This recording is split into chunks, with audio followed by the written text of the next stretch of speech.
How can we be sure that the Quran we have today is the same Quran that the Prophet Muhammad taught to his companions over 1400 years ago? This question is central to the legitimacy of the religion of Islam, and to answer it, we need to know how the Quran was given to the Prophet, preserved by his companions, and then distributed around the Muslim world. This is the story of language, history, and the commitment of an entire civilization to preserving the words of God. According to the Muslim understanding, the Quran was revealed to the Prophet Muhammad over 23 years, from the age of 40 to his death at the age of 63. Over those 23 years, he received the revelation from God in a number of ways. Most commonly, it was spoken to him directly by the angel Gabriel, but at other times it came during his dreams, and on a number of occasions it even came to him directly from God, and he experienced this as the sound of a heavy bell, after which the words of the revelation were made clear to him. Throughout those 23 years, the Prophet endeavored to share the revelation with those around him as soon as it came. He did this verbally, as he couldn't read or write, but he strongly encouraged others around him to write down the revelation, as well as memorize it. This was the basis of how Muslims believed the Quran became preserved, not purely through written or oral means, but with both strengthening the other. The companions around him constantly strove to memorize these verses, with many eventually memorizing the entire book, and they simultaneously wrote them down on whatever materials they had around them, from parchment to bone to wood and stone. Over time, at least 65 companions functioned as scribes for the Prophet, who eventually established a school in Medina dedicated to teaching 900 of his companions to read and write.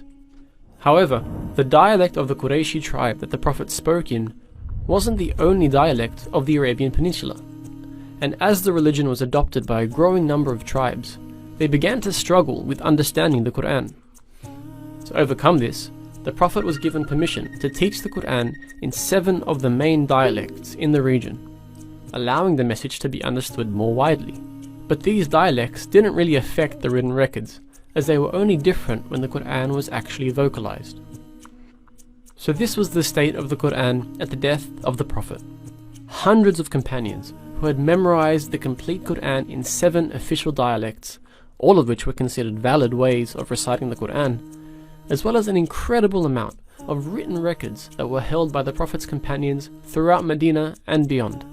The placing of each verse within each chapter had been established by the Prophet before he died, but because each chapter functions as an independent unit, the companions had different ways of ordering the chapters themselves within the book as a whole. With the death of the Prophet, the leadership of the Muslim community passed to his close friend Abu Bakr, who was quickly beset by conflict on the outskirts of the now considerably large Muslim state. This conflict led to the Battle of Yamama, which saw many of those who had memorized the Quran killed. Many of these memorizers, known as Hufaz, did survive, but it highlighted the critical issue of preserving the entirety of the Quran, which was in danger if all of them were killed. Abu Bakr decided to appoint Zayd ibn Thabit to compile all of the written verses of the Quran into one collection, using only those verses which had been written in the presence of the Prophet himself. These manuscripts would then be verified by those who had memorized the entire Quran at the hands of the Prophet. This was where the important concept of tawatur, or multiply attested sources, came into play. In order to be 100% sure that a verse of the Quran was in fact a verse of the Quran, it needed to have multiple independent chains of transmission from different memorizers of the Quran. In this way, any verse that came to Zayd could be corroborated through both written and oral means, essentially guaranteeing that every single verse put in the final book was conveyed by the Prophet. Once this had been completed by Zayd, he penned the completed text, which became known as the Suhuf, and gave it to Abu Bakr. This was now the official text of the Quran. With the death of Abu Bakr, it was given first to Umar, and then to Hafsa, the widow of the Prophet, when Umar passed away. Throughout this time, the religion had spread incredibly rapidly, now reaching from Libya in the west to Khorasan in the east. With this influx of non-Arabs who had embraced Islam, those 7 official dialects began to cause some issues. Variant readings were beginning to crop up, and in order to stamp out the issue, The then Caliph Uthman decided that the original Qurayshi dialect would have to become the official reading of the Quran. He appointed a committee of 12 companions to essentially repeat the process of Zayd ibn Thabit, gathering all of those primary sources, rectifying any differences, and confirming them with those who had memorized the text orally. Once this had been completed, he sent for the original Suhuf, which was still being held by Hafsa, and compared the two collections for any differences.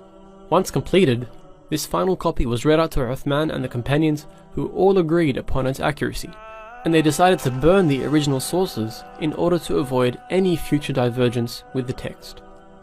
Now this text is referred to as the Uthmani Mus'haf, and it was the first written Quran to be sent throughout the Muslim world with accompanying reciters. It's considered to be exactly the same as the Quran we read today, with only one pretty big difference. It didn't include any skeletal or diacritical marks, which are essential in differentiating different words which otherwise look exactly the same. For example, this is the word for elephant, fil, and this is the verb to kiss something, qabbal. However, when you remove the markings, they both look exactly the same. This was how the Mus'haf was written. Now, whilst these diacritical marks weren't invented until 30 years after the death of Uthman, these markings, what are called skeletal dots, were known to the Arabs at the time of Uthman. But he must have intentionally decided not to include them in his original Mus'haf. Now, whilst we don't really know why, one possible reason is that he wanted to ensure that the Quran would always be taught and preserved through both written and oral methods. And that's where those official reciters who were sent out with copies of the Mus'haf came into play. Without these official teachers guiding them, students who studied the Quran wouldn't actually be able to read the text. But with both the written text and an official reciter, the Quran was now completely standardized and able to be transmitted across the Muslim world. Over time, however, the usefulness of this approach began to diminish, and within the Caliphate of Uthman, these skeletal dots began to be used in new copies of the Mus'haf, and this quickly became the standard for all personal copies of the Quran. So apart from the development of new calligraphy styles and publishing methods, every Quran from then until today has been exactly the same, and every Hafidh of the Quran has learned the exact same book by heart. That is a 1400-year mutawatir chain of people who learnt the same book from their teachers and taught the same book to their students, which is why until this very day we can open up a copy of the Quran and know with confidence that this is the same special book that was taught by the Prophet himself.